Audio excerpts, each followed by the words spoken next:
नमस्कार जय जगन्नाथ। आज टॉपिक रे आमे देखिबा director of teacher education and SCERT Odisha Bhubaneswar गोटे लेटर होईछि एवं सेथिरे निर्देश दिया जायछि all principal of all DIET of the state. तेणु सब डिस्ट्रिक्ट रे गोटे गोटे डाइट अछि तो डाइट सेंटर ट्रेनिंग हबो एवं सीआरसी मान को ट्रेनिंग दिया जिवो एवं सीआरसी माने तांको निज क्लस्टर रे hard monthly cluster level meeting करेंगे। तेणु से गोटे शेड्यूल तैयारी कराई और एजेंडा रही। एजेंडा रे कौन कौन रही जमीक सबकि रेजुलेसन आप लिखा पड़ो हेडमास्टर एवं जो मैंने एफएलएन टीचर एवं असिस्टेंट टीचर आउ सीआरसीसी मान बहुत सारा गुरुत्वपूर्ण एथर मीटिंग रे रही एजेंडा। तो सही टॉपिक गुड़िक नहीं आलोचना करवा आज टॉपिक रे। तो आपण माने विथ टीचर्स जदि आप फास्ट टाइम विजिट करते तो दयाकोरी सब्सक्राइब करदे कारण एथर कौन गवर्नमेंट ऑफिशियल नोटिफिकेशन ही आपको मिल। आउ जदि इंस्टांट लेटर कौन सी नोटिफिकेशन पाइबा चाहूँगी ताहले दयाकोरी आपण आमर टेलीग्राम चैनल आउ विथ टीचर्स व्हाट्सएप ग्रुप मध्य अच्छी तो आप चाहिए जॉइन हो पारे। और वीडियोटी देखि सारा पर आपणकर जो मैंने फ्रेंड सर्कल अच्छी तो निश्चित भाव आप शेयर करेंगे मोर आशा।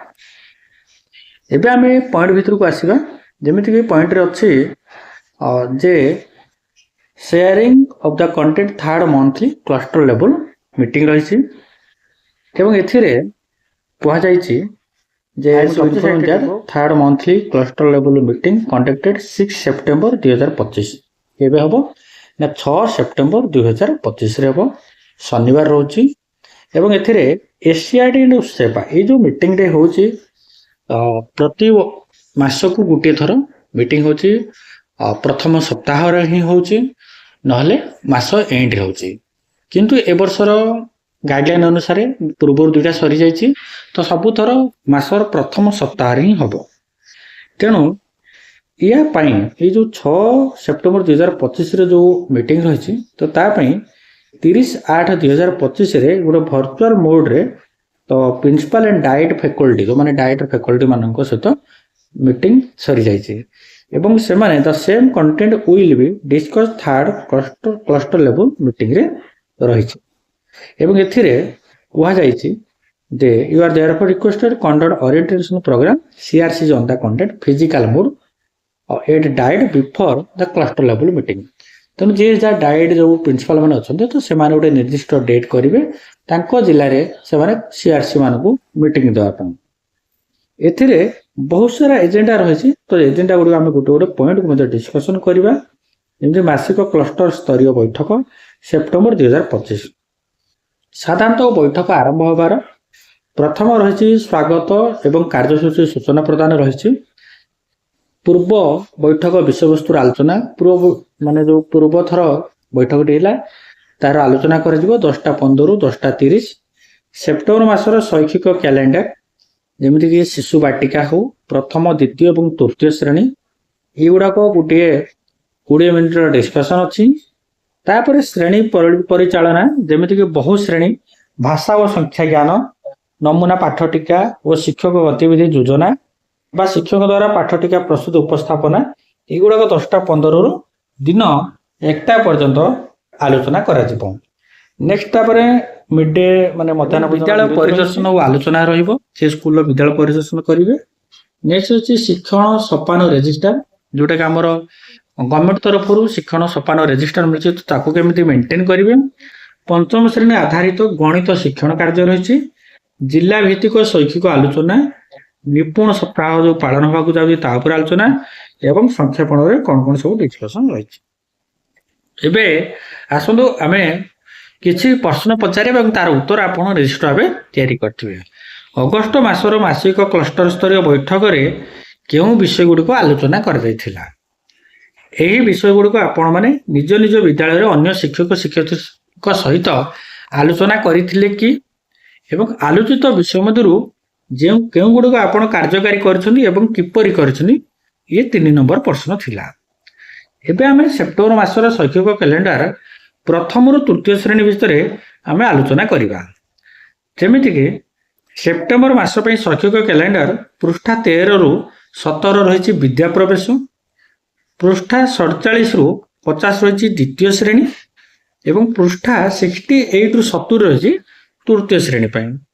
ଏବେ ଆପଣଙ୍କର ଏକାଡେମିକ୍ ପ୍ଲାନ୍ ଗ୍ରେଡ୍ 1, 2, 3 ଶ୍ରେଣୀ ପାଇଁ ରହିଛି ଏବଂ ଏଥିରେ ଜୁନ୍ ମାସର ବିଦ୍ୟା ପ୍ରବେଶ ସପ୍ତାହ 1 ଶୈକ୍ଷିକ ସୂଚୀ ରହିଛି। ସେମିତି ଇଏ ପେଜ୍ ରହିଛି 77 ପେଜ୍ ରହିଛି ଏବଂ ଏଥିରେ ପ୍ରତି ମାସର ଅଗଷ୍ଟ ମାସ ହେଉ ବା ସେପ୍ଟେମ୍ବର ମାସ ହେଉ କେଉଁ ମାସ ପାଇଁ କ'ଣ ରହିଛି ତ ଏଥିରେ ଡିଟେଲ୍ ସବୁ ରହିଛି। ତ ୟାକୁ ଆପଣ ଚାହିଁଲେ ପ୍ରିଣ୍ଟ ବାହାର କରିପାରିବେ, ଅଦରୱାଇଜ୍ ଆପଣ ୟାକୁ PDF ମଧ୍ୟ ଡାଉନଲୋଡ୍ କରିପାରିବେ। ଏଠି ଆସିଲା ସେପ୍ଟେମ୍ବର ମାସର ବିଦ୍ୟା ପ୍ରବେଶ ସପ୍ତାହ 12 ରହିଛି। ସେମିତି ୟା ପୂର୍ବର ରହିଛି ସେମିତି ବିଦ୍ୟା ପ୍ରବେଶର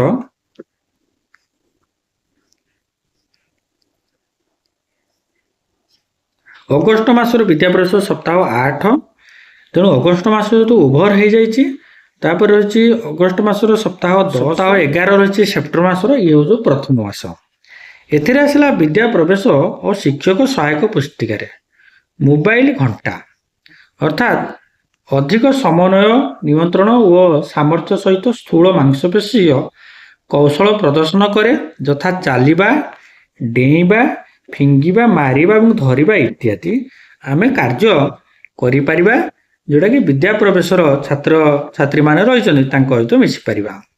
ସେମିତି ରହିଛି ଚିତ୍ର ଆଙ୍କିବା, ଚିତ୍ର କରିବା, ଲେଖିବା ବା ପାଇଁ ତୁଳି, ପେନସିଲ ଇତ୍ୟାଦି ଉପକରଣ ଧରି ରଖିବା ଏବଂ ପରିଚାଳନା କରିବା ପାଇଁ ଏକ ପେପର ମଧ୍ୟ ଆମେ ତାକୁ ଦେଇପାରିବା।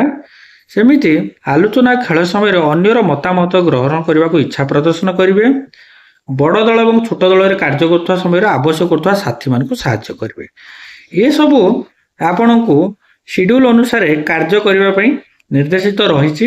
ତେଣୁ ଯେଉଁମାନେ ବିଦ୍ୟା ପ୍ରବେଶର ଟିଚର ଅଛନ୍ତି ତ ସେମାନଙ୍କୁ ଏ ପ୍ରତି ଗୁରୁତ୍ୱ ଦେବାକୁ ପଡ଼ିବ। ଏବଂ ବିଦ୍ୟା ପ୍ରବେଶ କାର୍ଯ୍ୟପୁସ୍ତିକା କେତେ ରହିଛି ନା 73 ରୁ 80 ଯାଏ ରହିଛି।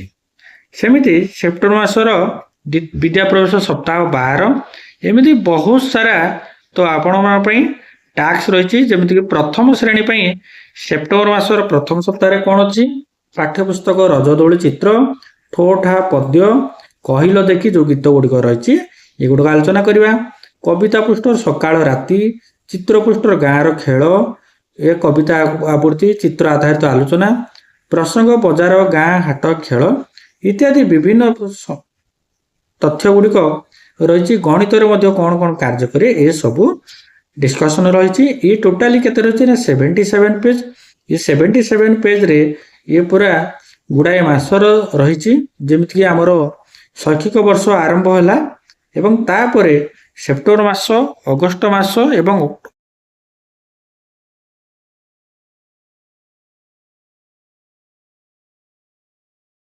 ପୁଣି 2026 ଶିକ୍ଷାବର୍ଷ ଶେଷ ପର୍ଯ୍ୟନ୍ତ ପ୍ରଥମ, ଦ୍ୱିତୀୟ, ତୃତୀୟ ଶ୍ରେଣୀ ପାଇଁ ସମସ୍ତ ତଥ୍ୟ ଶିଶୁ ରହିଛି। ବାଟିକାରେ କ'ଣ କ'ଣ ପଢ଼େଇବେ, ଶିକ୍ଷଣ ଫଳାଫଳ କ'ଣ ରହିଛି, ଶିକ୍ଷଣ କାର୍ଯ୍ୟ କ'ଣ ରହିବ, ଭାଷା, ଭାଷାଗତ ବିକାଶ, ଗଣିତ, ବୌଦ୍ଧିକ ବିକାଶ, ତ ଏସବୁ ପଏଣ୍ଟ ମଧ୍ୟ ରହିଛି।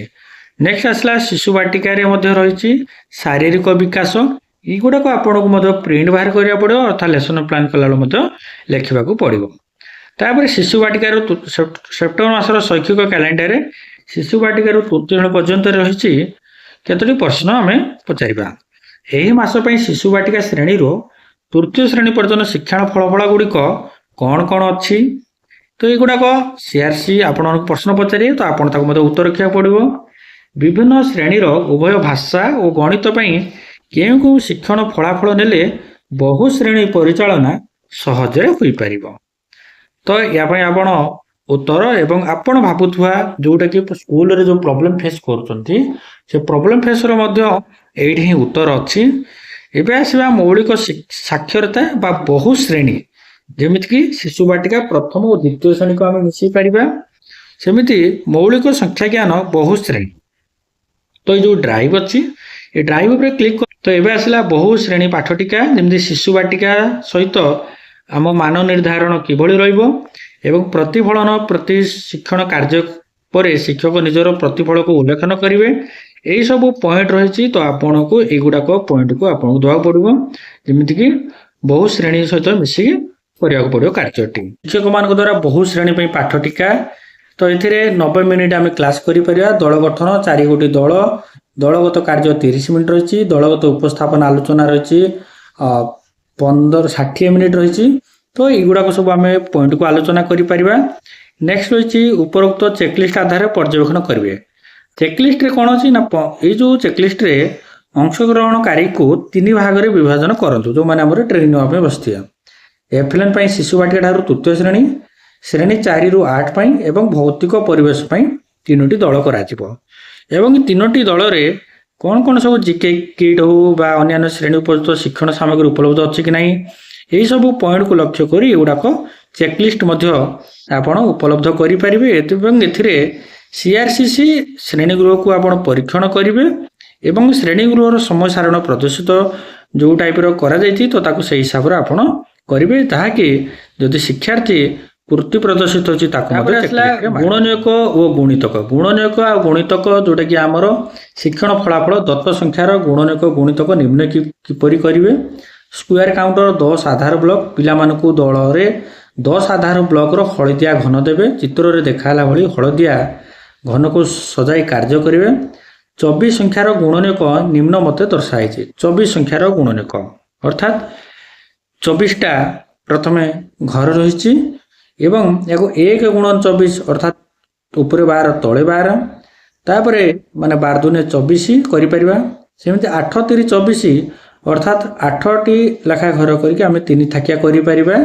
ସେମିତି ଆହୁରି ମଧ୍ୟ ଆସିବ ଆପଣ ଗୁଣନୀୟକ 6 4 24, ଯାହା ଆପଣ କରିପାରିବେ 12 ଦୁନେ 24 ଯେମିତି ଚାହିଁବେ। ତ ଆମେ ତାକୁ କ'ଣ କରିପାରିବା ନା ଗୁଣନୀୟକ ଗୁଣିତକକୁ ଆମେ ନିମ୍ନ ମତେ ପ୍ରକାଶ କରିପାରିବା। ଜାଣିବା କଥା 1 ପ୍ରତ୍ୟେକ ସଂଖ୍ୟାର ଗୁଣନୀୟକ, ସେଇଟା ଠିକ୍ ଆମେ ଜାଣିଛେ। ପ୍ରତ୍ୟେକ ସଂଖ୍ୟା ସେହି ସଂଖ୍ୟାର ଏକ ଗୁଣନୀୟକ, ଏସବୁ ମ୍ୟାଥମେଟିକାଲ ଟର୍ମ ଅଛି। ତ ଆପଣ ଏହାକୁ ପଢ଼ିପାରିବେ, ଆରାମସେ କରିପାରିବେ। ତେଣୁ ସାଧାରଣ ଗୁଣିତକ ପୁଣି କ'ଣ ରହିଛି ନା, ଗୁଣିତକୁ ବାହାର କରିବା ପାଇଁ ବର୍ତ୍ତମାନ 2ଟି ସଂଖ୍ୟାର ସାଧାରଣ ଗୁଣିତକ ବାହାର କରିବା। 3ର ଗୁଣିତକ କିଏ କିଏ ରହିଛି? 3 6 9 12 15 24 36, ଏଗୁଡ଼ାକ ସବୁ ଆମେ 3ର ଗୁଣିତକ। ସେମିତି 4ର ଗୁଣିତକ 4 2 8, 4 3 12, 4 4 16। ଯଦି 3 ଆଉ 4ର ସାଧାରଣ ଗୁଣିତକ ସଂଖ୍ୟାଟିକୁ ବାହାର କରିବା ତାହେଲେ ଆମର କି ହେବ ନା 3ର ଗୁଣିତକ 12 ବି ଅଛି, 4ର ଗୁଣିତକ 12, ସେମିତି 3ର ଗୁଣିତକ 24, 4ର ଗୁଣିତକ 24, 36 36 ଏବଂ 48 48। ତାହେଲେ 3 ଓ 4ର ସାଧାରଣ ଗୁଣିତକ ହେଲା 12 24 36 48 ଏବଂ ୟା ପରେ ମଧ୍ୟ ଆହୁରି ବଡ଼ ବଡ଼ ସଂଖ୍ୟା ଆସିପାରିବ। ଏବେ ଆସିଲା ଶିକ୍ଷକଙ୍କ ନିମନ୍ତେ ଯୋଗ କ୍ରିୟାରେ ଚିତ୍ରିତ ଉପସ୍ଥାପନା। ଅର୍ଥାତ୍ ଆମେ ଏଇ ଯେଉଁ ଗୁଗଲ ଡ୍ରାଇଭ୍ ଲିଙ୍କ ରହିଛି, ତ ଆପଣ ଗୁଗଲ ଡ୍ରାଇଭ୍ରେ ଲିଙ୍କଟାକୁ କ୍ଲିକ୍ କରି ମଧ୍ୟ ଆପଣ ନିଜେ କ୍ଲାସ୍ କରିପାରିବେ ଏବଂ ପିଲାଙ୍କୁ ପଢ଼ିବା ଆଗରୁ ନିଜେ ପ୍ରିପାରେସନ୍ ହେଇସାରିଥିବେ। ଏବେ ଆସିଲା ଜିଲ୍ଲା କ୍ଲଷ୍ଟର ଭିତ୍ତିକ ଶୈକ୍ଷିକ ଆଲୋଚନା। ୟା ପାଇଁ 30 ମିନିଟ୍ ରହିଛି। ଯେମିତିକି ସିଆର୍ସି ପରିଦର୍ଶନ କରିଥିବା ଶ୍ରେଣୀ ପରିଚାଳନା ଉପରେ ଆଲୋଚନା କରିବେ। ଭଲ ପ୍ରଦର୍ଶିତ ହୋଇଥିବା ଶିକ୍ଷଣ କାର୍ଯ୍ୟ ଯେଉଁ ସ୍କୁଲ ଭଲ ପଢ଼େଇଥିବେ ବା ଯେଉଁ ଟିଚର ଟିଚିଂ ଭଲ ଦେଇଥିବେ ତାଙ୍କର ଉପରେ ତାଙ୍କୁ ନେଇକି ଆଲୋଚନା କରିବେ। ତାପରେ TLM ଉପଲବ୍ଧତା ପ୍ରଧାନ ଶିକ୍ଷକ କହିବେ। TLM ଉପରେ ବିଦ୍ୟା ପ୍ରବେଶ ହଉ ବା କାର୍ଯ୍ୟ ପୁସ୍ତିକା, ପାଠ୍ୟପୁସ୍ତକ, ସାକ୍ଷରତା ଓ ଗଣିତ କିଟ୍ ଏବଂ TLM ଉପଲବ୍ଧ ନଥିବା ସ୍ଥିତିରେ ପରବର୍ତ୍ତୀ ପଦକ୍ଷେପ ଉପରେ ଆଲୋଚନା କରିବା। ଯେଉଁଠି TLM ନାହିଁ ସେ ଜାଗାରେ କ'ଣ କରାଯାଇପାରିବ। ଏବେ ଆସିଲା ନିପୁଣ ସପ୍ତାହ ପ୍ରତ୍ୟେକ ବିଦ୍ୟାଳୟରେ ପାଳନ ହେବାକୁ ଯାଉଛି। ଏଥିରେ ପ୍ରଥମ ଓ ଦ୍ୱିତୀୟ ଦିନ ସେପ୍ଟେମ୍ବର 8 ତାରିଖ 9 ତାରିଖ ହେଉଛି ପାଳନ କରାଯିବ ଏବଂ ମୌଳିକ ସଂଖ୍ୟା ଜ୍ଞାନ। ସେମିତି ସେପ୍ଟେମ୍ବର 10 ତାରିଖରୁ 11 ତାରିଖ ମୌଳିକ ସାକ୍ଷରତା। ସେପ୍ଟେମ୍ବର 12 ତାରିଖ ଦିନ ପଞ୍ଚମ ଥରରେ କହୁଛି ଅଭିଭାବକ ଅଂଶଗ୍ରହଣ କରିବେ, ଯେଉଁଟାକି ନିପୁଣ ସପ୍ତାହରେ ତ ଛାତ୍ରଛାତ୍ରୀ ଏବଂ ପ୍ୟାରେଣ୍ଟସ୍ ମଧ୍ୟ ପ୍ରଧାନ ଶିକ୍ଷକ ଏବଂ ସହଶିକ୍ଷୟିତ୍ରୀ ସମସ୍ତେ ଯୋଗ ଦେବେ। ଲାଷ୍ଟରେ ସଂକ୍ଷେପଣ 15 ମିନିଟ୍ କ'ଣ ଅଛି ନା ଆଜିର ବୈଠକରେ କେଉଁ କେଉଁ ବିଷୟ ଉପରେ ଆଲୋଚନା କରାଗଲା, ଏହି ଆଲୋଚନାର ବିଷୟବସ୍ତୁ ଆପଣ କିପରି ସାହାଯ୍ୟ କରିବ, ଆଲୋଚନା କରାଯାଇଥିବା କେଉଁ 3ଟି କଥାକୁ ଆପଣ ବିଦ୍ୟାଳୟରେ କାର୍ଯ୍ୟକାରୀ କରିବେ ପ୍ରଧାନ ଶିକ୍ଷକ କହିବେ। ଏବଂ ସିଆର୍ସି ମାନେ ପ୍ରତ୍ୟେକ ବିଦ୍ୟାଳୟ ପ୍ରତିକ୍ରିୟା ଗୁଡ଼ିକୁ ରେକର୍ଡ କରିବେ ଏବଂ ବିଦ୍ୟାଳୟ ପରିଦର୍ଶନ ସମୟରେ ସେଗୁଡ଼ିକ ନିଶ୍ଚିତ କରିବେ।